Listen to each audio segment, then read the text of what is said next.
personne m'entende? Oui. Bon. Voilà, donc c'est à toi, tu peux parler. D'accord, merci. Eh bien, j'espère qu'on m'entend. Je voulais saluer d'abord Monsieur le Préfet et les employés du bloc, que je remercie de m'avoir invité, mes amis présents dans cette salle, et je m'adresse à vous, mesdames et messieurs, pour vous parler des réseaux dits sociaux et de leurs effets sur ce qu'il est convenu d'appeler la santé mentale des jeunes en particulier. Vous aurez remarqué que je parle de réseaux dits social. C'est doublé que ces réseaux et autres plateformes promeuvent, comme leur désignation de l'espoir, une dimension sociale au sens où ils permettraient de faire société, c'est-à-dire de mettre en relation plus ou moins harmonieuse des individus. C'est justement cela que je voudrais interroger, et si ces réseaux, loin d'être seulement sociaux, n'étaient pas aussi antisociaux au sens où ils déferaient la société pour la réorganiser autrement sur un mode disharmonieux. J'en conviens, c'est là une hypothèse lourde à laquelle il convient de réfléchir, car ces réseaux agissent désormais à très grande échelle.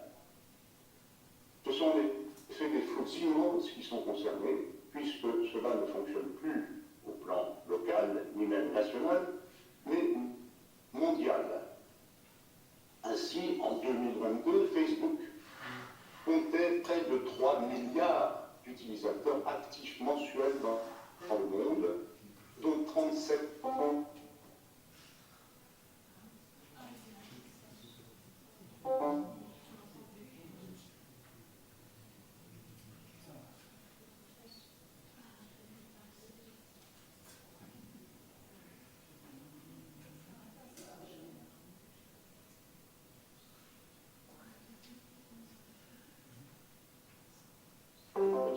notamment chez les plus jeunes.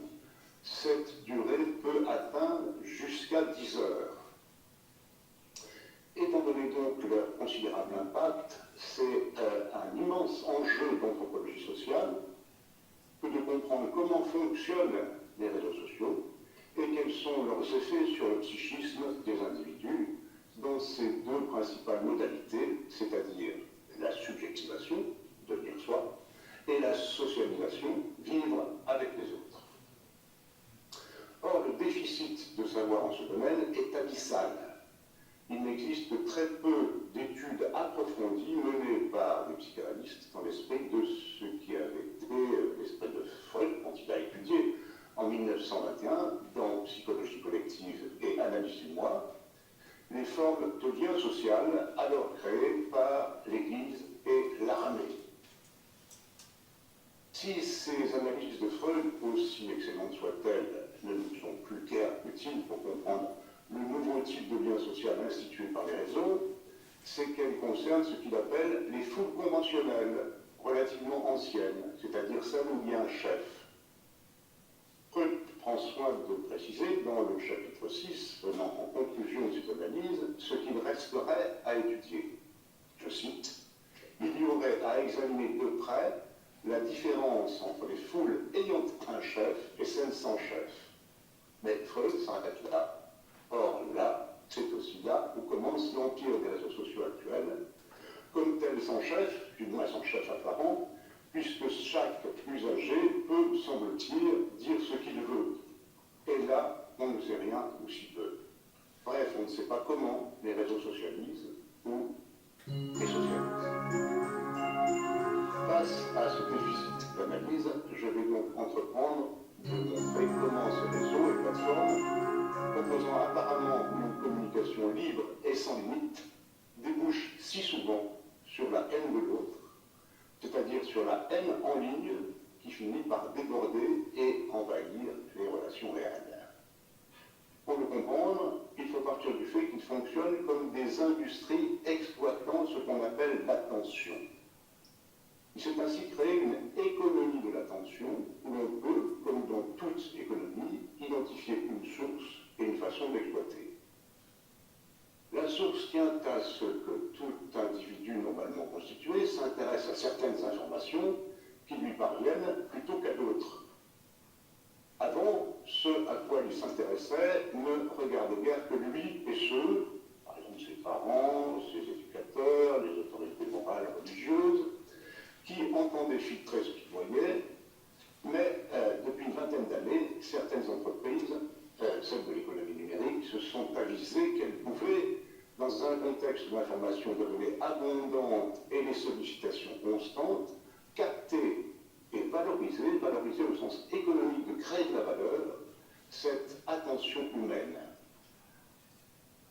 Dans cette économie, l'attention des personnes est donc considérée comme une ressource rare et précieuse qu'il faut absolument intercepter afin d'accéder à leurs données personnelles, pour leur vendre ensuite des produits, des services, voire des idées ou des conceptions jugées plus favorables aux intérêts à court ou à moyen terme de l'entreprise ou de ses commanditaires.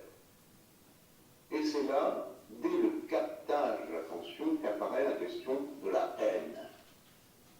Les recherches ont en effet fait apparaître que les contenus véhiculant des émotions à forte puissance négative attirent beaucoup plus fortement l'attention que les contenus véhiculant des émotions à valence positive.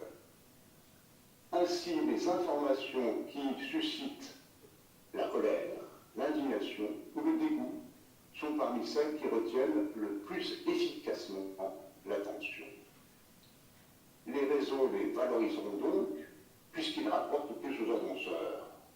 La première réaction de l'individu, à peu près normale, disons, celle du névrosé moyen, comme, si vous me le permettez, vous et moi, la première réaction, donc, c'est d'afficher sa réprobation morale par le bouton dislike, lorsqu'il existe, ou par des émoticônes, ou par des posts de commentaires indignés envers l'inhumanité que ces contenus colportent. Or, cet affichage de sa réprobation morale procure à l'usager ce qu'on pourrait appeler une première récompense par libération de dopamine, cette substance fabriquée par le corps qui est aussi appelée molécule du plaisir. Mais si on surfe beaucoup sur les réseaux, un second phénomène peut apparaître, l'accoutumance, puis l'addiction. L'usager aura tendance à mettre à distance ce contenu dérangeant en le prenant au second degré ou en le futilisant.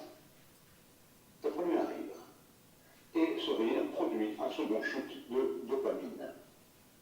Le résultat, c'est donc une addiction construite sur une dissociation de l'individu.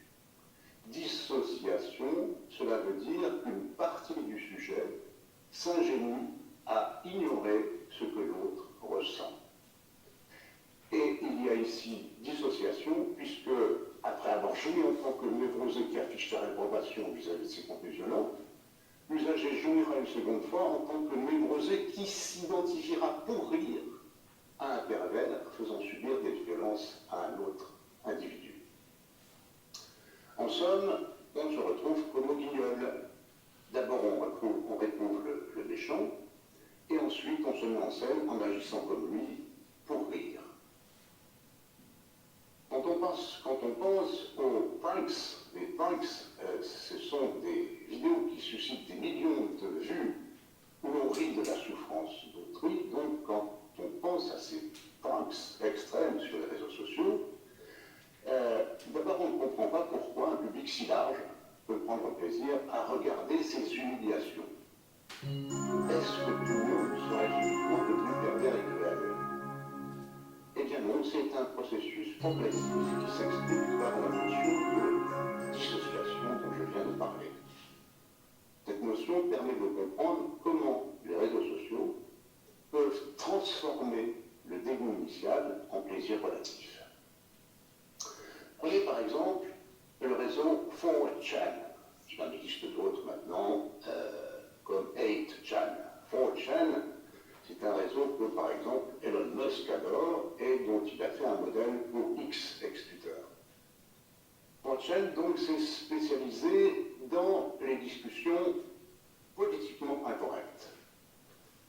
C'est-à-dire que depuis plusieurs années, on peut y faire l'apologie à des fins dites humoristiques du nazisme, de la pédophilie, de la zoophilie, du machisme, du viol, de la pornographie hardcore, de la haine des femmes, du blasphème et même du meurtre. C'est ainsi que quelques criminels y sont célébrés comme héros, pour rire bien sûr.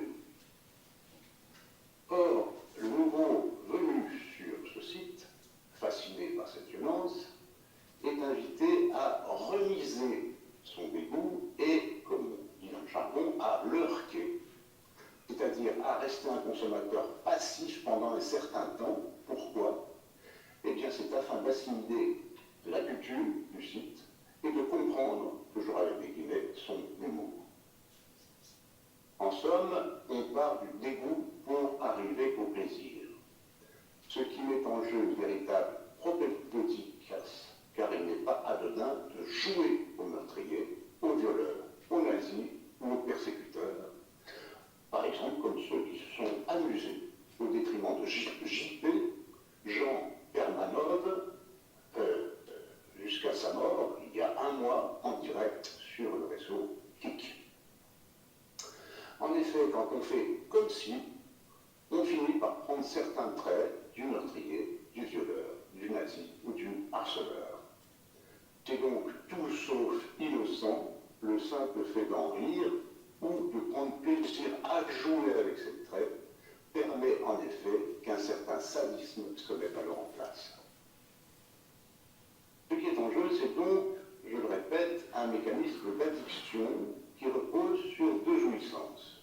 Une où l'usager aura joui au névrosé en affichant sa réprobation morale de la violence, et une où il aura joui riant de la violence exposée. Et c'est sans fin. Dès que des algorithmes ad hoc auront établi le profil du candidat à la vertu, d'autres algorithmes, dits de recommandation de contenu, entreront en jeu pour afficher sur l'écran, comme par exemple sur YouTube, d'autres vidéos destinées à capter l'attention du brave usager avec les mêmes procédés. Le but sera de le diriger et de le rediriger ad libitum vers des contenus liés à la conflictualité, à la peur, à l'indignation ou à la sexualité, ce qui augmentera et sa jouissance morale d'utilisateur indigné devant le contenu négatif, premier shoot de dopamine, et sa jouissance perverse d'avoir franchi une limite, c'est le second shoot. Eh bien, c'est précisément ce double mécanisme d'addiction qui est utilisé et visé par les réseaux et plateformes. Facebook, par exemple, utilise ainsi le défilement continu sur son application afin que les utilisateurs ne décrochent pas et restent plus longtemps. C'est aussi ce mécanisme qui oblige l'utilisateur à vérifier son smartphone toutes les 10 minutes pour voir si quelqu'un, même un robot conversationnel, a répondu à son message. Quand bien même il n'y aurait pas eu d'alerte.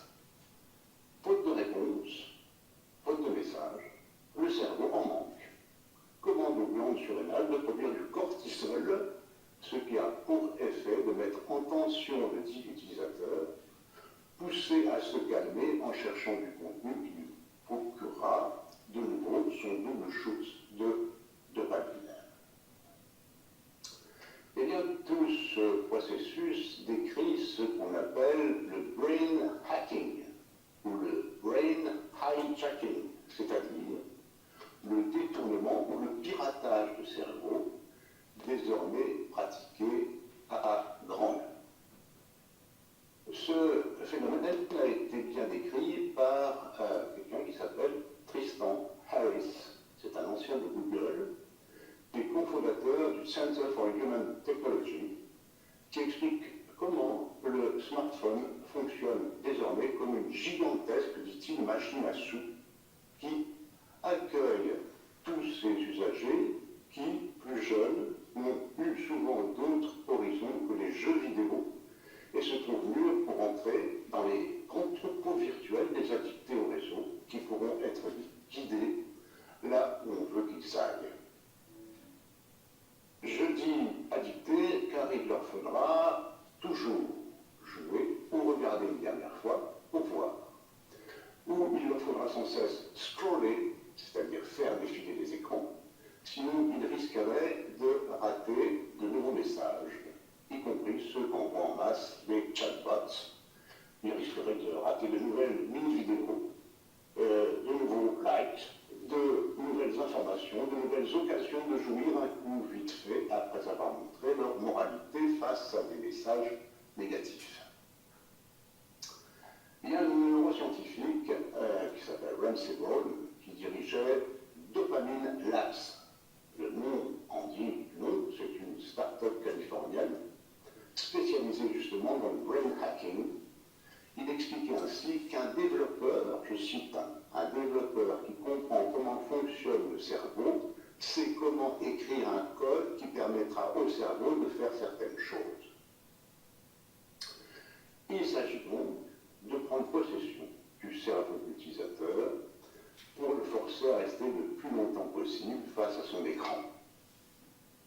Tristan Harris, dont j'ai déjà parlé, lui prend l'exemple des Strix, ce compteur qui est présent par exemple sur Snapchat, qui permet aux adolescents, c'est la cible prioritaire de ce réseau social, de visualiser le nombre de jours d'affilée que dure la conversation dans laquelle ils sont engagés. Il dit que, je cite, « Certains gosses sont tellement stressés par cela que quand ils partent en vacances, ils donnent leur mot de passe à 5 autres enfants afin de continuer la conversation. » Le code, développé par Dopamine Labs, permet de définir le meilleur moment pour gratifier les utilisateurs de récompenses, comme des bonus ou des points, et les inciter à prolonger leur attention en ligne. Le tout via des algorithmes qui personnalisent l'expérience de chaque utilisateur, qualifiés par ces développeurs de cobayes, ce qui en dit long. C'est pour cette raison que ces applications sont gratuites pour les utilisateurs. Ceux-ci fournissent gratuitement leur attention, et c'est une mine qui permet aux annonceurs de collecter leurs données personnelles en très grand nombre pour leur livrer ensuite de la publicité ciblée, qui fera très souvent mouche, puisque cela comble des pulsions souvent créées de toutes pièces. TikTok a franchi un pas récemment, en 2024, en permettant que les influenceurs vendent directement les produits qu'ils recommandent via plusieurs outils intégrés à la plateforme. Ce marché, dit du live shopping, est en pleine expansion. Il est aujourd'hui de 15 milliards de dollars et il pourrait atteindre la somme colossale de 150 milliards de dollars dans quelques années. Je viens de parler des algorithmes de recommandation. Ils sont faits, je l'ai dit, pour maintenir la captation de l'attention, mais ils ont un autre effet. Ils tendent à enfermer les utilisateurs dans un espace informationnel conforme à leur goût et à leurs croyances. Ils se retrouvent ainsi bien vite barricadés dans ce qu'on appelle une bulle de filtre qui les confine dans une zone de confort cognitif, comme on dit, ce qui active ce qu'on appelle en psychologie sociale un biais de confirmation, c'est-à-dire un mécanisme cognitif qui consiste à privilégier les informations confirmant ses idées préconçues ou ses hypothèses. Plus ce mécanisme joue, moins on accordera de poids aux hypothèses et informations jouant en défaveur de ses propres conceptions. Ce qui se traduira par une réticence à changer d'avis, pouvant aller jusqu'à l'enfermement dans ses certitudes. Cette amplification algorithmique peut devenir un puissant moteur de radicalisation et de polarisation des opinions, conduisant dans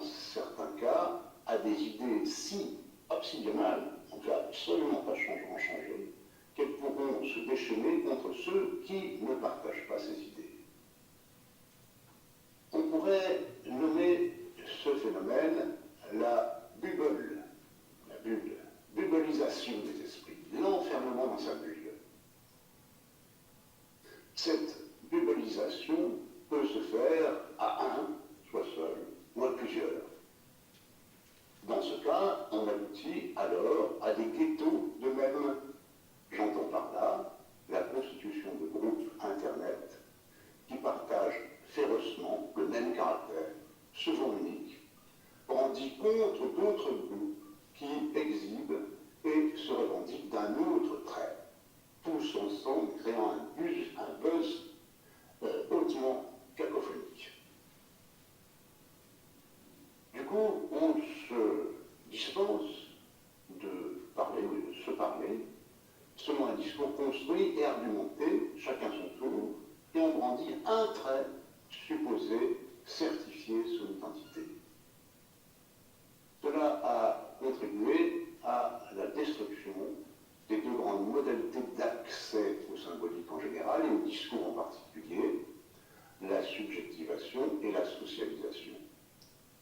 Il y a eu des subjectivations parce que cela a détruit le processus révélé par Freud de formation d'identité à partir d'identification selon lequel le sujet construit son identité en s'appropriant, consciemment ou non, des traits issus de figures parentales ou de modèles sociaux. Bref, ici, on fait comme si l'identité pouvait procéder de traits propres, sans identification à l'autre.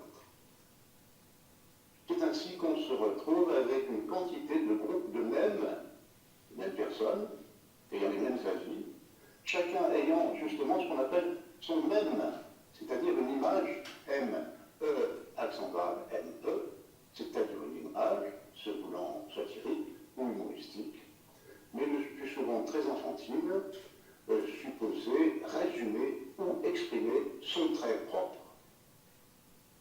Et il y a eu des socialisations, puisque cela contribue à l'atomisation du lien social. Ce rabougrissement du champ subjectif et cette dislocation du champ social, voulu et programmés, se sont soldés par la multiplication de phénomènes de haine en ligne. On pourra dans la discussion y revenir tout à l'heure, où chaque groupe se trouve enfermé dans sa petite bulle haineuse. Je résume. Je crois donc que la plupart des réseaux dits sociaux actuels fonctionnent comme une école de la perversion.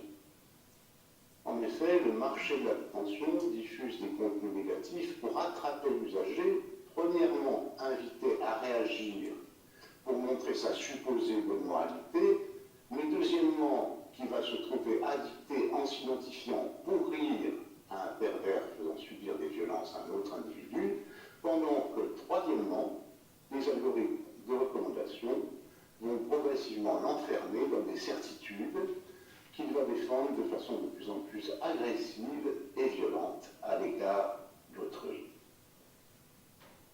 Les réseaux sociaux sont donc passés maîtres dans l'usage de la dissociation pour la porter à de nouvelles conséquences, celle du contrôle de masse des individus. Il s'agit de leur faire croire qu'ils transgressent tout alors qu'ils obéissent aux algorithmes qui ne visent qu'à faire d'eux des esclaves dont les pulsions doivent être exhibées avant d'être manipulées. Manipulées, je dis ça parce que je pense qu'il y a un projet politique derrière le free speech, le fameux free speech, aucune limite à tout ce que tout un chacun peut dire.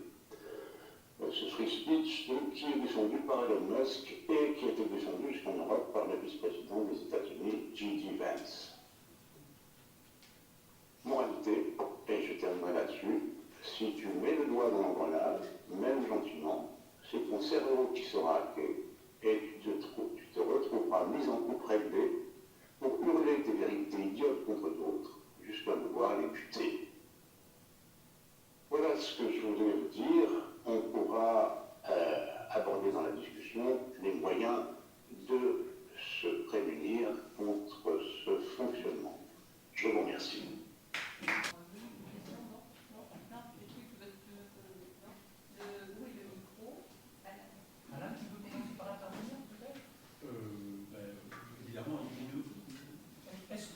Est-ce que vous entendez Alain? Non, non, je ne peux pas m'entendre. Alors, moi j'entends. Hein. Vous entendez? Oui, super.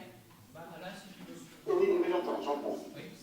Moi, je vais rebondir tout de suite le temps que Alain, si tu veux venir là, pour... C'est égal, c'est comme vous. Oui, moi je parle. Pour la dernière phrase que vous avez dite, moi ça me intranquillise tellement, ça m'inquiète tellement que j'aimerais que vous donniez quelques-unes des possibilités d'échapper à cette absorption de notre personne là-dedans. Vous avez dit que vous nous donneriez quelques pistes, donc est-ce que vous pouvez nous les donner dès maintenant? Oui, bien sûr. Oui, bien sûr. Écoutez, je crois qu'il n'y a pas beaucoup d'autres solutions que d'encadrer les réseaux sociaux. Ça ne veut pas dire qu'il n'y a que des mauvais usages des réseaux sociaux. Mais pour qu'il y ait des bons usages, il faut que ceux-ci soient encadrés à divers degrés. Alors, c'est tout à fait étonnant parce qu'il y a un certain nombre de pays qui ont compris ça, mais en Occident, aux États-Unis, une pratique de free speech, en Europe, où les limitations du fonctionnement des réseaux sociaux sont extrêmement limitées, on ne pratique peu cet encadrement des réseaux sociaux. Au contraire de ce qui se passe, par exemple, en Asie, je pense au Japon, je pense à Singapour, je pense en Corée du Sud et en Chine. Selon des modalités différentes, ces pays partagent des préoccupations communes pour se défendre contre la dépendance, le harcèlement, l'hypersexualisation, la violence, etc. Et partout, on trouve des législations strictes, plus de la régulation douce et surtout la responsabilisation des plateformes et des familles. Ce qui est extrêmement difficile puisque les plateformes ne veulent rien entendre. Je pourrais faire un aperçu détaillé par pays, mais je vais aller très rapidement. Par exemple, au Japon, il y a une régulation qui est focalisée sur la prévention. Le gouvernement encourage fortement l'usage de logiciels de contrôle parental, l'encadrement parental à travers des guides et des campagnes de mobilisation des parents, et la collaboration avec les collaborateurs pour filtrer certains contenus. À Singapour, il y a une régulation beaucoup plus forte avec un modèle d'État qui est gardien.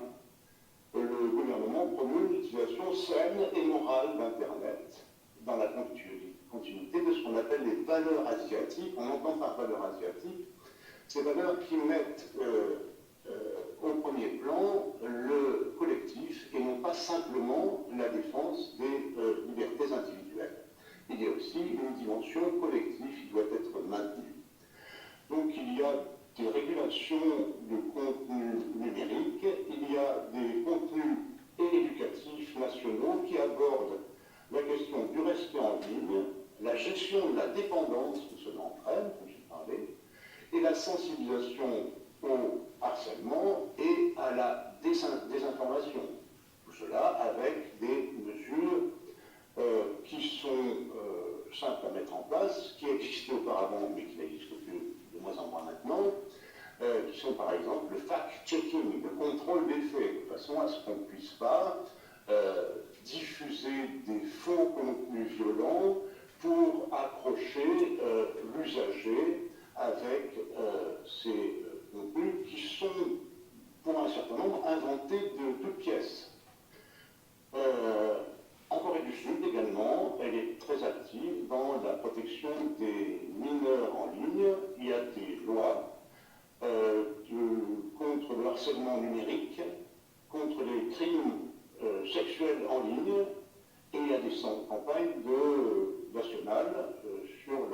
sécurité, la cyber-sécurité des jeunes. En Chine également, beaucoup de lois, par exemple les plages horaires interdites, souvent de 22 heures à 6 heures du matin, des limites de durée quotidienne, par exemple des règles sont déjà appliquées, qui prévoient pour les moins de 8 ans une trentaine de minutes par jour au maximum, entre 8 et 15 ans, 1 heure par jour au maximum, entre 16 et 18, 2 heures par jour au maximum. Il y a un contrôle des contenus avec des filtrages de contenus considérés comme nuisibles, des contenus violents, pornographiques, des messages de haine, d'incitation, etc. Les plateformes elles-mêmes doivent avoir des canaux de signalement d'informations préjudiciables et retirer très rapidement les contenus inappropriés. Par ailleurs, il y a des obligations qui sont faites aux parents et aux écoles. La loi encourage ainsi les parents à surveiller l'usage des écrans et à installer des logiciels de protection, à réguler donc le temps passé en ligne, et de même, les écoles ont aussi des responsabilités, par exemple, limiter l'usage des téléphones, des smartphones dans la classe. Donc vous voyez toute une série de mesures qui mobilisent tous les acteurs, les parents, la responsabilité des jeunes, des législations nationales, qui peuvent être mises en place, et on attend que les pays européens, dont la France, se préoccupent de la question. Pour l'instant, nous en sommes encore assez loin.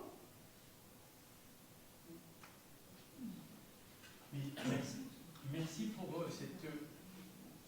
Monsieur Dupont, pour cette conférence passionnante. Oui. Je voulais peut-être vous poser cette question dans la foulée de ce que vous venez de dire.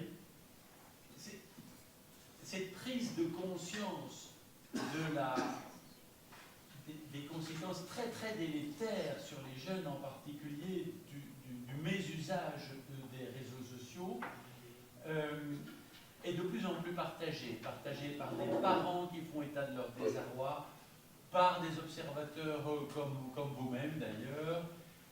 Dans les journaux, les enquêtes se multiplient, on fait des tas d'enquêtes dont les résultats sont souvent très, très interpellants. Qu'est-ce qui explique fondamentalement à vos yeux la lâcheté? On peut parler, disons, de la prudence, mais on peut aller jusqu'à parfois lâcheté de nos décideurs publics dans cette matière. Et je voudrais ajouter en même temps, qu'est-ce qui explique parfois l'incroyable faiblesse, j'allais dire lâcheté, de beaucoup de parents? Voilà. Oui. Écoutez, tout à l'heure, j'ai parlé de ce qu'on appelle les valeurs asiatiques, qui sont partagées par toute une série de pays et qui mettent, qui recommandent d'avoir une attention forte à la question collective et pas simplement à la question individuelle, à celle des libertés individuelles. Je crois qu'il y a un dévoiement de la notion de liberté individuelle, puisque ça aboutit à l'idée que chacun peut tout faire sans aucun contrôle. Alors, comme j'essayais de le montrer, ce qui est atteint ici, c'est aussi le lien social. Donc nous sommes devant une question qui est une question importante, puisque ça mobilise donc l'idée qu'il y a un lien social à préserver dans nos pays et pas simplement des libertés individuelles. Donc il y a un équilibre, un nouvel équilibre à trouver entre ce qui est l'individualisme, qui aboutit donc à une liberté totale, ce que les Américains appellent le free speech, et un équilibre à trouver avec la dimension sociale, qui est une dimension collective. Si on n'arrive pas à établir un lien harmonieux entre ces deux nécessités, je pense qu'on n'y arrivera pas. C'est ça. Vous n'avez pas l'impression que c'est la question de l'autorité qui est posée? littéralement, nous voyons Mais des bien parents, Bien qui sûr. sont mais paniqués d'affronter leurs ados. Littéralement paniqués, qui ont Bien sûr. des boules dans l'estomac à l'instant de Oui, dire bien sûr. tu arrêtes et tu éteins ton portable. Oui, bien sûr, bien sûr. Mais là aussi, je crois que c'est un effet d'une liberté qui est mal comprise, où c'est un laisser-faire, un tout-faire, qui est assez cohérent avec donc un laisser-faire pulsionnel. Il ne faut rien objecter, il ne faut pas contester, donc le fonctionnement qui est un fonctionnement individuel qui donc incite chacun à faire tout ce qu'il veut. Et donc vous avez raison, c'est effectivement un problème d'autorité qui se pose. Il faut qu'une autorité bien comprise puisse se mettre en place parce qu'elle est nécessaire à, disons, l'assumption subjective des individus. Si l'individu ne rencontre pas de limite, il est clair qu'il n'intégrera jamais ce qui doit être fait, ce qui ne doit pas être fait. Il aura donc une tendance à se sentir agressé lorsqu'on voudra l'aider à décider par lui-même d'une façon effectivement critique par rapport à toutes les sollicitations dans lesquelles il se trouve dans notre société. Donc oui, c'est une question d'autorité bien comprise, pas d'autorité au sens ancien du terme, au sens coercitif violent, mais d'une autorité de celui qui occupe sa place, la place de parent, la place d'éducateur, par rapport au jeune qui est en recherche donc de ce qu'il peut et de ce qu'il ne peut pas faire. Si on le laisse tout faire, eh bien, il fera tout et c'est lui qui en sera la première victime. Donc, je crois qu'il faut qu'on réfléchisse à nouveau à ce rapport entre individuel et collectif et avec la question de la responsabilité de l'éducateur et des parents dans l'assumption subjective de leurs enfants. Merci, je passe la parole à Monette Bacchia. Merci infiniment, Dany, ce que tu nous dis est vertigineux. J'ai plusieurs questions à t'adresser, mais j'ai une remarque à faire en écho à la question qui vient d'être adressée par Alain et Rami, que je trouve une question extrêmement profonde, et je voudrais te soumettre mes hypothèses. Tu parles de limite. Oui.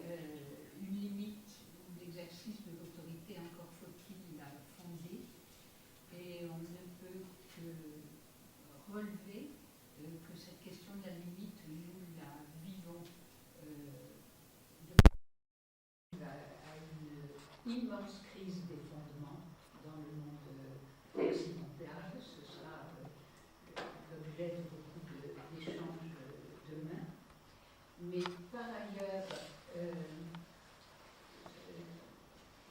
je voudrais savoir ce que tu penses de l'hypothèse qui m'est venue à l'esprit en t'écoutant d'abord, en écoutant Alain et Rami ensuite. Ce que tu dénonces semble venir toucher des zones tellement archaïques chez ceux qui en usent qu'elles ne peuvent que rencontrer aussi les mêmes zones chez ceux qui devraient les interdire, et que il se peut que la lâcheté dont vous venez de parler, Alain, soit un effet, soit d'un brouillage de la pensée, comme par contagion, soit d'impuissance. Voilà, je voudrais savoir, c'est ma première question, qu'est-ce que tu penses de cette hypothèse? On partage Je pense. Oui, je crois que tu as complètement raison d'évoquer la question des fondements. Il se trouve que j'ai récemment beaucoup travaillé sur cette question et j'essaie de vous montrer que depuis 3 siècles, notre champ occidental a subi une sorte de renversement. Nous sommes passés donc d'une société qui travaillait à partir d'un un certain nombre de fondements explicites donnés dans des textes, soit des textes religieux, soit des textes laïques, comme par exemple à l'époque des Lumières, qui posent un certain nombre de fondements pour la tenue, disons, des sociétés, à une disparition du fondement avec un renversement, donc, où nous sommes passés dans un état où l'amour de soi a été privilégié au détriment de la chose collective, ce qu'on appelait amor socialis, ce que saint Augustin, par exemple, appelait amor socialis. Donc c'est l'amour de soi qui est passé par-dessus tout, devant tout, et à partir de là, il n'y a plus de fondement. On détruit donc les fondements. Et nous sommes, donc, ce n'est pas une histoire qui a commencé hier, les réseaux sociaux sont le résultat du renversement de cette métaphysique occidentale dont nous payons les prix et dont nous ne savons plus comment sortir. Donc nous sommes, c'est le symptôme d'une crise civilisationnelle extraordinairement profonde qui remet très probablement en cause les fondements sur lesquels l'Occident pose. Donc je crois effectivement qu'il y a une crise extraordinairement profonde et nous ne voyons pas très bien pour l'instant comment en sortir. On voit que d'autres s'en sortent peut-être mieux. J'ai parlé de l'Asie en ce moment, on voit peut-être que d'autres s'en sortent mieux, mais nous sommes dans un brouillard quant à cette question, obsédés par cette liberté individuelle qui confine à un pouvoir tout faire sans limite, dont nous payons très lourdement les conséquences. Donc oui, je crois que tu touches la véritable question en parlant du fondement sur lesquels posent nos sociétés, qui sont en train de s'effriter, qui sont en train de disparaître, qui sont en train de se dissoudre et qui témoignent donc d'une crise extraordinairement profonde. Donc on croit là qu'on parle de questions qui sont techniques, avec les technosciences, avec la technologie numérique qui a été mise en place par le réseau. Nous touchons aussi à des questions fondamentales qui sont des questions métaphysiques. Je te remercie. Une autre question, j'avais une autre question avant de passer la parole à la salle. Lorsque tu dis le grand absent, c'est le comment. Dans cette communication dans les réseaux sociaux. Alors c'est hallucinant parce qu'à la fois tu parles à juste titre d'une hypersexualisation, en même temps que c'est une sexualisation sans corps. Faut le faire. Et je me disais en t'écoutant que les parties du corps qui sont sollicitées dans la manipulation d'un smartphone, par exemple, ça m'a fait penser, ça se fait au doigt et à l'œil. Le doigt du tactile, mais un tactile qui ne rencontre rien, qui n'affecte pas l'écran qu'il va toucher, et l'œil, le scopique. Et au doigt et à l'œil, au sens commun, c'est la formule de la maîtrise. Alors que tu viens de nous décrire l'exact inverse. Celui qui croit maîtriser est maîtrisé. Voilà, je voulais savoir ce que t'inspiraient ces observations.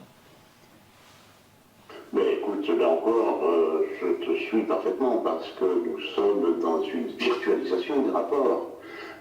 Quand on est devant son smartphone et qu'on assiste à des contenus violents, on appuie sur le bouton pour marquer que on dislike, pour marquer que on réagit moralement à cela, mais en même temps on se laisse prendre au jeu et on finit par jouer avec ces contenus violents. Et là, c'est vraiment un retournement qui se passe d'un positionnement moral à un positionnement pervers. Donc, les réseaux sociaux sont ce que j'ai appelé des écoles de la perversion, puisqu'elles permettent donc ce type de fonctionnement. C'est le produit de la virtualisation des rapports. C'est-à-dire que ce n'est pas un rapport authentique avec un autre interlocuteur, c'est une méta-communication ou une infra-communication. Quand je suis avec mon smartphone, avec le doigt et l'œil, comme tu le dis, je ne suis pas devant quelqu'un. Et donc, je peux m'autoriser, puisque je n'ai pas la limite de l'autre que je dois intégrer.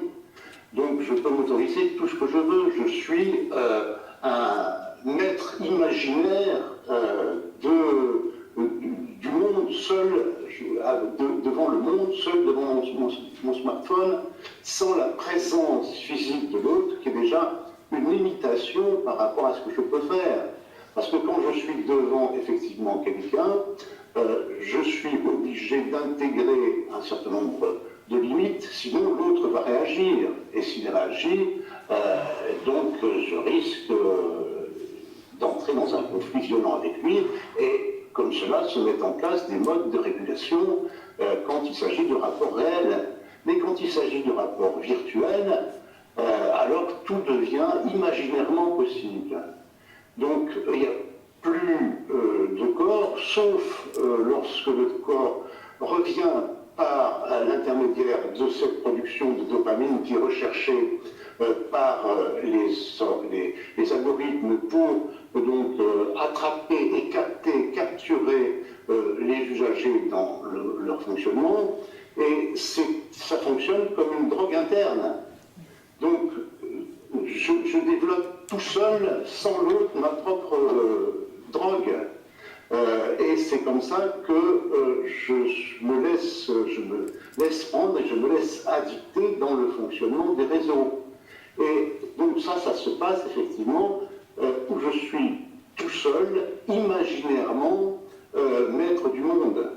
Donc disparition de l'autre, disparition du corps, et avec cette prise dans ce fonctionnement addictif où là, d'une certaine façon, le corps revient par donc cet usage qui est des algorithmes qui peuvent produire, donc qui entraîne la production de cette dopamine qui m'accroche à ce fonctionnement.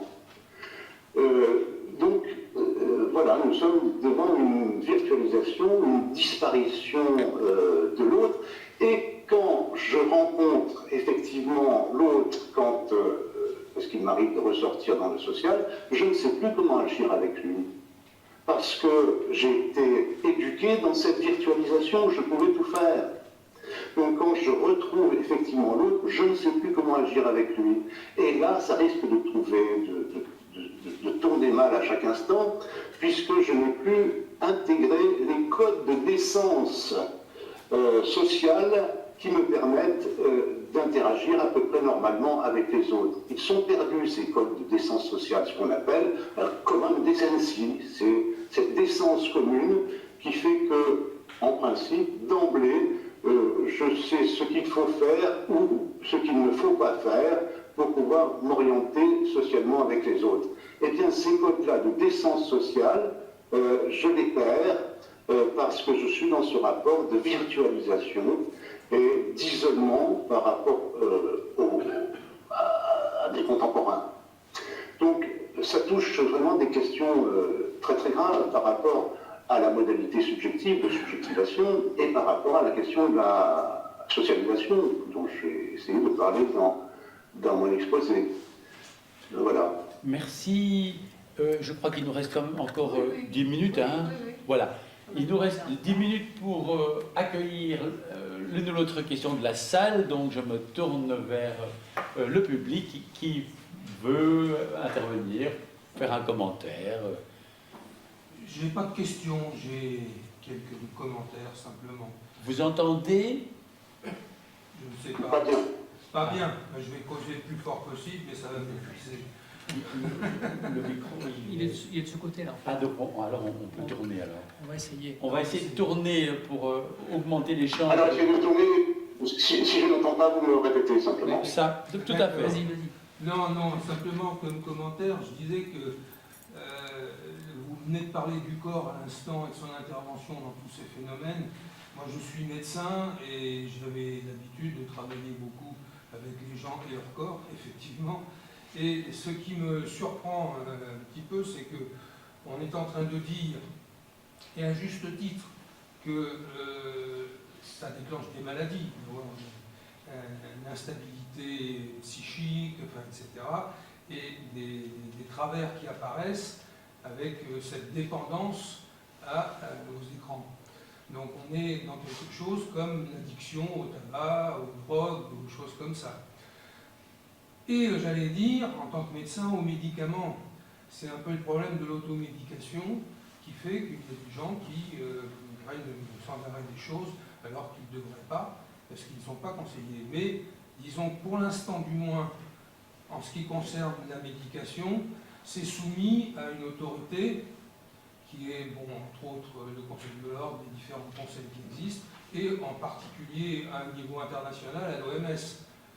Et l'OMS conseille ou interdit des choses, et on est libre de le faire ou de ne pas le faire, mais enfin, en gros, il y a quand même une surveillance. Ceci dit, ce qui se passe actuellement aux États-Unis, et ce que je vais dire n'engage que moi, mais me fait très peur, parce que, y compris l'OMS, est mise en cause, en particulier au niveau des vaccins, etc.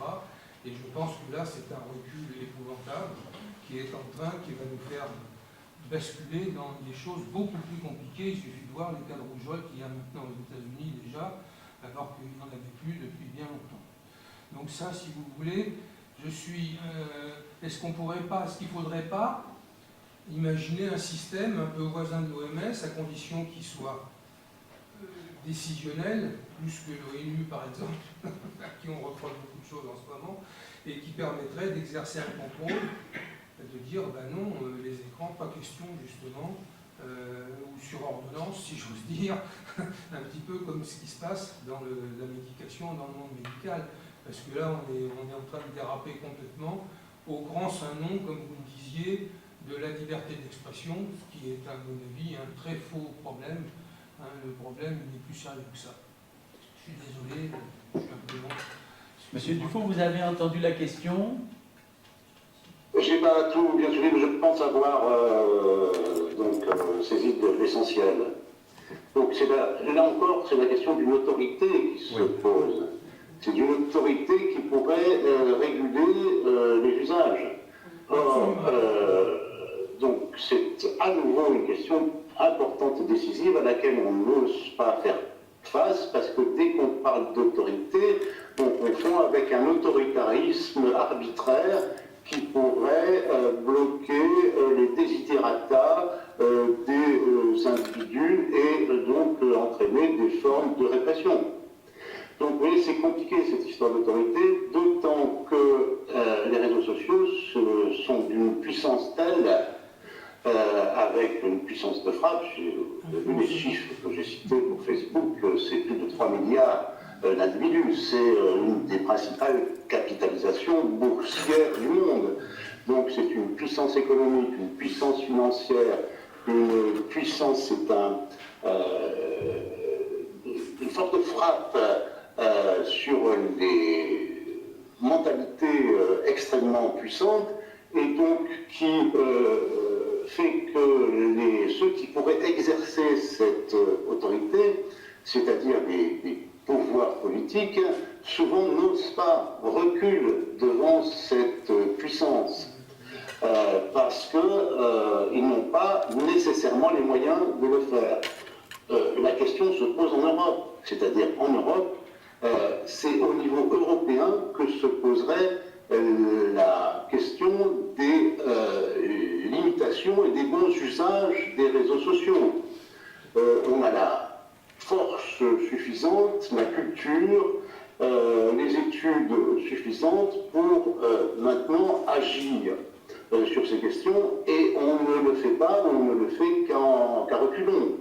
Pourquoi? Parce qu'il y a cette puissance culturelle, même si c'est une culture étrange qui se met en place, une puissance financière, une puissance économique, une puissance technologique qui goûte maintenant à des formes de reconfiguration cognitive avec donc ce qui se met en place avec l'intelligence artificielle.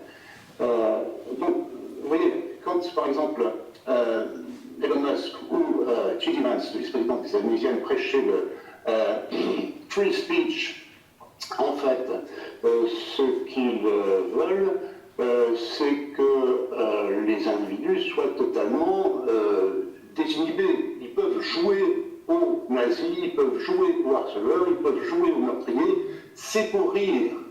Mais ce que j'ai essayé de dire, c'est que quand on joue pour rire, on finit par prendre un certain nombre de traits. Donc je me demande véritablement s'il n'y a pas un projet politique derrière tout ça, notamment depuis qu'est venu en place M. Musk et son équipe. M. Trump et son équipe. Il y a derrière cela une manipulation possible des opinions mondiales et une captation donc ce que j'appelle des cerveaux, brain hacking, dans cette nouvelle modalité de gestion du lien social par un fonctionnement pulsionnel que ces entreprises mettent en place. Ce n'est pas hasard que l'homme le plus riche du monde se soit offert, M. Musk se soit offert X Twitter, c'est-à-dire un des grands réseaux sociaux, parce qu'il y avait là une zone d'expérimentation de ce projet politique dont je crains qu'il ne soit en train de se mettre en place à large échelle sans qu'on ne sache bien comment trop y réagir.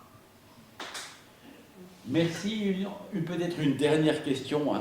Comme ça on ne va pas prendre trop de retard. C'est une question très factuelle. Je crois avoir bien compris en quoi les algorithmes permettent de sélectionner les informations qui seront diffusées, mais vous avez parlé de capitalisation boursière.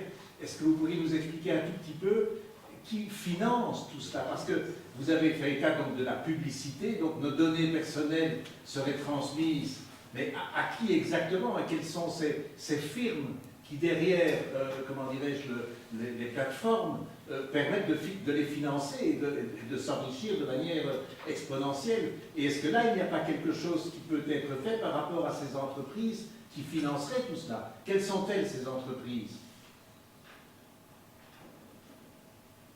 Je n'ai pas bien... Vous pouvez me résumer un peu la question? Une personne qui aurait bien entendu la question. Donc, la question que notre collègue se pose, c'est la question du modèle financier de ces firmes, puisqu'ils offrent des services prétendument gratuits.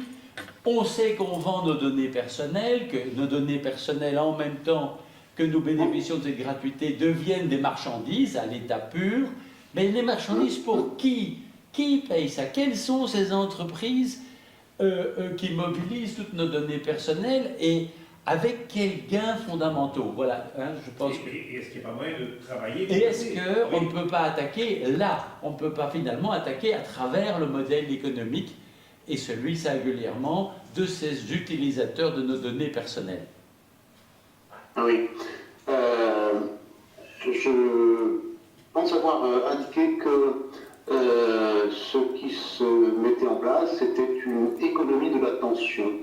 Il y a une captation de l'attention des individus qui maintenant est extrêmement puissante parce que le nombre d'informations que chacun reçoit est considérable et donc il faut pouvoir capter l'attention. Donc dans cette captation de l'attention, on a repéré que ce sont les contenus les plus violents, même mensongers. Il faut que ça soit violent. Par exemple, quand on dit que Brigitte Macron est un vieux mâle pédophile qui est devenu femme trans, qui abuse depuis longtemps du jeune Macron,